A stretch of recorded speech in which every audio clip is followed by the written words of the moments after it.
The 89th Texas legislature is in full swing, and our elected officials are eager to continue to fight for Texas. With so many bills filed and looking to make an impact, we invite legislators to TPPF to discuss their priority legislation and what it means for Texans. Texas lawmakers are proposing legislation to streamline the construction approval process. One bill aims to allow third-party review to address costly delays. So let's dive in. This is the layout.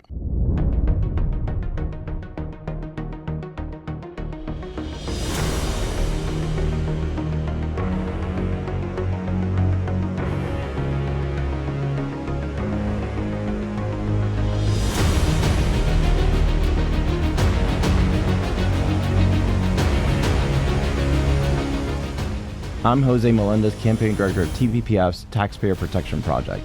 Today we're discussing House Bill 23 with Chairman Cody Harris from House District 8. Chairman Harris, welcome to the layout. Thanks, Jose. Appreciate you inviting me in. Excellent. So House Bill 23 seeks to address the delays in permitting by allowing cities to approve or have third-party inspections.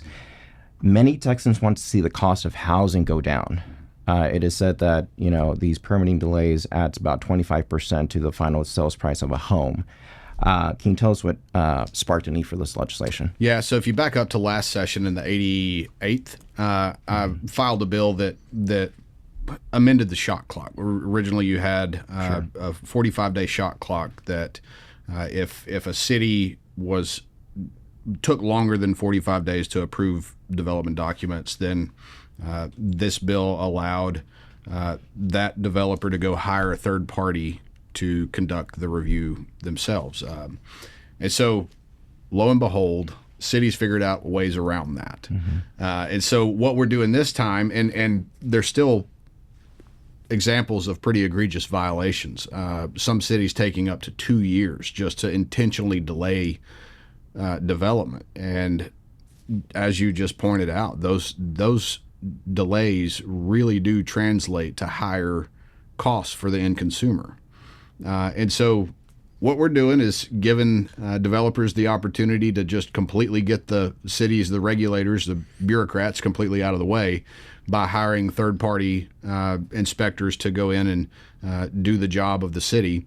Now, I would argue that these third parties are going to be far more qualified than just some guy hired by the city to conduct these inspections and reviews. So I think you're going to have a higher quality product at the end of the day with decreased regulation and more efficiency for the developers and for the end consumer. Well, I think that's music to the ears of many Texans who are looking to buy their first home and, are looking in the city or outside of the city. Can you walk us through the mechanics of this legislation? Yeah, sure. So, I mean, it's pretty simple. Mechanically, what it does is if a real estate developer has an application for construction permit or a site plan review, then typically the city would have one of their employees go out and conduct either the review of the development documents or the inspection of the property throughout the construction phase. What we're doing is saying instead of going through that process, you can go hire either a licensed engineer or someone who is certified by a recognized qualified organization to go do those reviews and inspections on their own and still have to follow all of the same criteria that the city designates. So they can't just go out there and pass something that doesn't meet standards. They have to follow the standards. But their professional license is on the line if they don't do it correctly. So that's basically what the bill does in a nutshell. So let's say this is passed. What does implementation look like? What should Texans look out for? Implementation would I would assume goes into effect September 1st of this year, assuming it passes both chambers and signed by the governor. And then I would fully expect for certain cities to try to figure out a way around it and try to skirt the edges of it and continue to delay development and increase costs. But this is also, to be clear, very, very permissive. This isn't a mandate that you have to go use a third party. If your city's doing it well and they're doing it efficiently, you can still choose to use the city for these development reviews and inspections. So, we're not taking it completely away from the regulators. They still have very much an involvement in what happens, but this is bringing a market solution to a regulatory created problem. And I think that's something we definitely need, especially with this housing affordability crisis, is allowing for the free market to work. That's and right. Just bring down regulations. Exactly.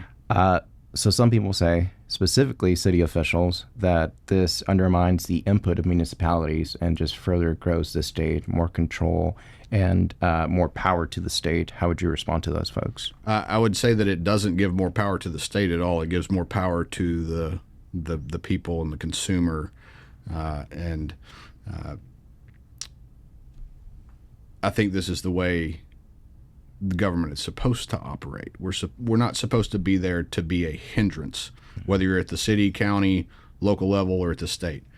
We're supposed to be there to make sure that people are safe and protected, and then we get out of the way. And so this is accomplishing all of that at one time, and making things run more efficiently. If it's taking local control away, I disagree with, because the city council, the ones who are elected to represent the people, are still able to set the criteria for what safe building standards are, what site selection standards they want to have in place. The real estate developer goes and hires a third party who cross-checks everything, makes sure it checks all the boxes, meets all the standards, and then we get going. Let's start building. The other side of that coin, what's happening right now is developer goes to the city, makes application, and sits there twiddling their thumbs for 2 years before they ever get an answer from the city. And finally, what kind of positive feedback have you received, whether it's from developers or constituents back in House District 8? Yeah, the overwhelming public input has been extremely positive. Anytime you bring the free market into something that's where it doesn't really exist, there's usually a positive response to that. And whether it's real estate developers or engineers or just the end consumer, people who are looking to buy a home at an affordable price, this bill benefits everyone. Maybe except for that one city bureaucrat whose job is to go do inspections. But I think this is a very common sense bill that reduces red tape and brings a free market approach to a problem that has been created, and I'm excited to be leading on it. Well, thank you so much, Chairman Harris, and thank you for joining us on The Layout. My pleasure. Thanks for having me.